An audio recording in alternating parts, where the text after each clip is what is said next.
Supreme court भी कह रहा है कि वो अब गांधीवादी तरीके से प्रदर्शन करें। अब किसान कह रहे हैं भाई हम तो पहले चलिए हम ट्रैक्टर लेकर जाते थे, आपने कहा हाईवे ट्रैक्टर चलाने की जगह नहीं होती, अब हम कह रहे हैं पैदल जाना चाहते हैं, आप हमको पैदल भी नहीं जाने देना चाह रहे हैं। सुप्रीम कोर्ट ने कल 2 डायरेक्शंस दिए, यदि ऑब्जर्वेशंस आप उनके देखें। एक तो कहा कि किसान जो है वो शांतिपूर्ण तरीके से गांधीयन वे से आंदोलन करें, वायलेंस ना करें। उनका बेसिक फोकस था सुप्रीम कोर्ट का, वो फोकस है कि आंदोलन को वायलेंट ना करें, हिंसात्मक आंदोलन ना करें। दूसरी बात कही कि जो कमेटी सरकार की काम कर रही है वो बहुत धीमी रफ्तार से काम कर रही है, ये उसकी बड़ी परेशानी की वजह है, समझे। अब बताइए दोनों बातों में से क्या बात आप मानना चाहते हैं? किसान अभी वायलेंट नहीं है, वो जिस तरह से कर रहे हैं 101 लोगों को लेकर जाना चाहते हैं, पैदल लेकर जाना चाहते हैं। सरकार यदि धीमी गति से काम कर रही है तो किसान क्या करें? सुप्रीम कोर्ट ने एक और बात कही कि आंदोलन के लिए जगह बदलना चाहें तो बदले, ताकि जो हाईवे है वो खुल जाए। इसको भी आपस में बैठ के बातचीत करके कर सकते हैं कि उसको करवा लिया जाए ताकि हाईवे खुल जाए। लेकिन किसानों की मांग नहीं सुनी जाए और उनको नहीं माना जाए या उस पर बात नहीं की जाए तो किसानों को क्या करना चाहिए, आप बताइए। और एक तो मुझे नहीं समझ आता, मतलब सुप्रीम कोर्ट ने इसमें नहीं कहा क्या दिल्ली सिर्फ किसानों की नहीं है? किसानों को दिल्ली क्यों नहीं आने दिया जाता? यदि 101 किसान दिल्ली आ रहे हैं तो क्या तौबा हो जाएगी, हाय तौबा हो जाएगी? मुझे बताइए। मुझे तो समझ नहीं आ रहा कि इतनी सरकार, इतना एडमिनिस्ट्रेशन लगा हुआ है किसानों को वहाँ लगाए रखने, रोके रखने के लिए। ये दिल्ली तो सबकी है ना, किससे? केवल अनुभव से डर रही है दिल्ली में सरकार। 101 लोगों को बॉर्डर बंद कर दिए गए की सरकार, वो तो शंभू बॉर्डर तो कहाँ पर है? दिल्ली। और 101 लोगों को ये दिल्ली की सरकार नहीं संभाल सकती। दिल्ली हाँ, तो 100 रोज 101 आएंगे। हाँ, तो रोज आ जाएंगे। 2 करोड़ की आबादी में 101 लोग रोज भी आएंगे तो कितने लोग आएंगे? क्या उसको दिल्ली सरकार या दिल्ली की पुलिस नहीं रोक सकती है? क्या होगा बताइए आप मुझे, क्यों नहीं कर रहे? और ये जो शब्द का इस्तेमाल बार बार हम लोग करते हैं कि आंदोलन जीवी, आंदोलन करना कोई नेगेटिव टर्म है क्या हिंदुस्तान में, डेमोक्रेसी में? डेमोक्रेसी का सबसे पॉजिटिव तरीका है आंदोलन करना।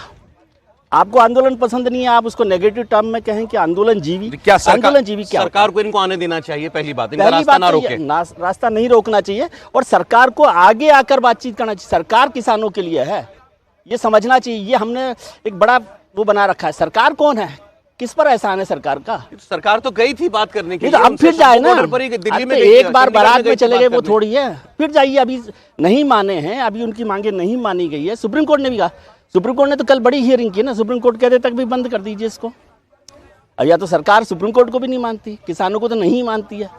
एक बार चले गए, अभी किसानों की मांग पूरी नहीं हुई तो क्यों नहीं जाती दोबारा सरकार किसानों के पास? ठीक है, ओनस सरकार का है, ओनस सरकार का है। और किसानों को हिंसा नहीं करनी चाहिए, इससे मैं सहमत हूँ कि हिंसा पर नहीं आना चाहिए। लेकिन ये रोकना कि शंभू बॉर्डर पर रोक लेंगे हम, दिल्ली में प्रदर्शन का हर तरीका जायज है।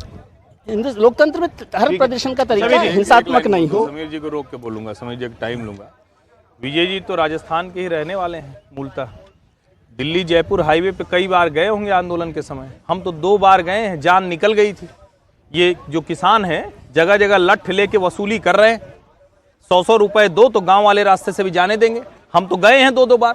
ये तो भला हो कि मनोहर लाल खट्टर की सरकार थी, बाद में तय किया कि नहीं ये करने देंगे। और मैं ये कह रहा हूं कि ये कौन सा नया तरीका है कि दिल्ली किसानों की नहीं? हमारी दिल्ली नहीं है क्या? हम यहां आके अगर इतने सालों से रह रहे हैं, खून पसीने की कमाई आ रही है, तो हम क्या यहां खाली बैठे हुए? क्या देश का दूसरा वर्ग जो भी कर रहा है वो कुछ नहीं कर रहा है क्या?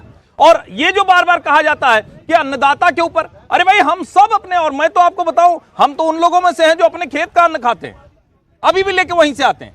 सवाल यहां ये है कि क्या किसान, ये स्पेसिफिक एरिया के किसानों की समस्या है, स्पेसिफिक एरिया में भी कुछ स्पेसिफिक किसानों की समस्या है? अगर ये समस्या है और वो अपनी समस्या नहीं बता पा रहे हैं, समस्या का समाधान दिया जा रहा है उसको नहीं मान रहे, तो वो आंदोलन जीवी है। आंदोलन किसी भी स्वस्थ लोकतंत्र के लिए बहुत जरूरी है। हम खुद छात्र आंदोलन से निकले हुए, हम खुद इलाहाबाद विश्वविद्यालय में खूब आंदोलन किया, खूब पुलिस से भिड़ंत किए। लेकिन इसका मतलब ये नहीं हुआ कि रोज हम अपने घर से निकलेंगे और कहेंगे ना आज तो हम डीएम साहब से मिलेंगे, पहले कचहरी जाएंगे। ऐसे तो किसी को नहीं जाने दिया जाता, और ऐसा आंदोलन सिर्फ अराजकता कहलाता है, उसके अलावा कुछ नहीं। 3-4 साल हो गए इस बहस को, तो उनकी मांग एक पहले थी कि किसान कृषि कानून वापस लिए जाएं। अब यह है कि भाई हमको कानून बना कर दीजिए एमएसपी का। यही बात बार बार आप जिससे बात कीजिए, किसान जो भी आंदोलनरत है उससे, वो यही बात कहता है। देखिए, कल सुप्रीम कोर्ट में सुनवाई हुई थी और जस्टिस भुइया और जस्टिस सूर्यकांत ने 2-3 बहुत अच्छे ऑब्जर्वेशन दिए उसके अंदर। उन्होंने कहा है किसानों से कि शंभू बॉर्डर से आप शिफ्ट करने की कोशिश कीजिए अपने आंदोलन को, क्योंकि लंबे समय तक आपने बॉर्डर बंद करके रखा हुआ है, इससे समस्या उत्पन्न हो रही है, आपको इस पर विचार करना चाहिए। उन्होंने एक सलाह दी है। दूसरी उन्होंने एक जो बात कही थी, उन्होंने कहा था कि केंद्र सरकार और पंजाब की सरकार किसानों से बात करे। तो सॉलिसिटर जनरल तुषार मेहता ने कहा कि हम तो इनसे बात कर रहे हैं, 3 बार हमारी बैठकें हो चुकी है, हमारी बैठक पे किसान नेता को जवाब नहीं दे रहे। तो सुप्रीम कोर्ट के जस्टिस भुइया ने कहा कि किसानों को सरकार से बातचीत करना चाहिए। अगर उन्हें लगता है कि सरकार बातचीत नहीं कर रहे तो इस तरीके से सड़क पर प्रदर्शन करने से बेहतर है कि वो कमेटी बनाए, हाई लेवल कमेटी से बात करें, और अगर दिल्ली आना है तो एक 4 लोगों की कमेटी बनाकर आए। जस्टिस भुइया ने कहा है कि आप इतने लोग दिल्ली जाने से बेहतर है कि आप कमेटी बनाकर जाए और सरकार से बात करने की कोशिश करें। जी। मुझे लग रहा है कि सुप्रीम कोर्ट भी ये कहना चाहता है कि जिस लंबे समय से आप शंभू बॉर्डर पर अराजक स्थिति उत्पन्न कर रहे हो, उससे सुप्रीम कोर्ट भी सहमत नहीं है। हालांकि सुप्रीम कोर्ट ने कोई डायरेक्टिव नहीं दिया है कि आपको जगह खाली करनी पड़ेगी, उन्होंने सलाह दी है कि आप इसको वहां से शिफ्ट कर सकते हो। और जिस तरीके से ये पूछा गया कि भाई अगर आप वहां पे शांतिपूर्ण आंदोलन कर रहे हो तो फिर वहां पे ट्रक की क्या जरूरत है, वहां ट्रैक्टर की क्या जरूरत है, वहां ट्रकों में लोग क्यों जा रहे हैं, और इतनी व्यवस्था आप अराजकता वहां क्यों स्थिति उत्पन्न कर रहे हो। मुझे लग रहा है कि आपको अगर बात करनी है तो आप 5 लोगों की कमेटी बनाइए, हाई लेवल कमेटी से बात कीजिए। आपको लग रहा है कृषि मंत्री शिवराज सिंह चौहान से मिलना है, आप उनसे समय मांगिए, 5 लोग दिल्ली मिलने आइए, शिवराज सिंह चौहान खुद मिलने आपसे अगर आ जाएंगे, अगर आप कमेटी बनाते हो। इस तरीके से 100 लोग इकट्ठे भेजना, वहां सारी तैयारी से आना। देखिए सर, कहीं भी इस किस्म का अगर टकराव की परिस्थिति होती है, उसमें सबसे बड़ा जो डर होता है कि स्थिति आउट ऑफ कंट्रोल कभी भी हो सकती है, कभी भी कोई जनहानि हो सकती है, सुप्रीम कोर्ट बोली ना कल, सुप्रीम कोर्ट ने कहा जान जा सकती है। इन और लोगों उस दिन के क्या हो जाएगा, इसकी जिम्मेदारी कौन लेगा? इन लोगों के चक्कर में आईटीओ पर एक किसान का बच्चा मर गया, नौजवान। इन लोगों के चक्कर में शंभू बॉर्डर पर एक नौजवान किसान मर गया। नहीं होना चाहिए, यही तमाशा हो रहा है।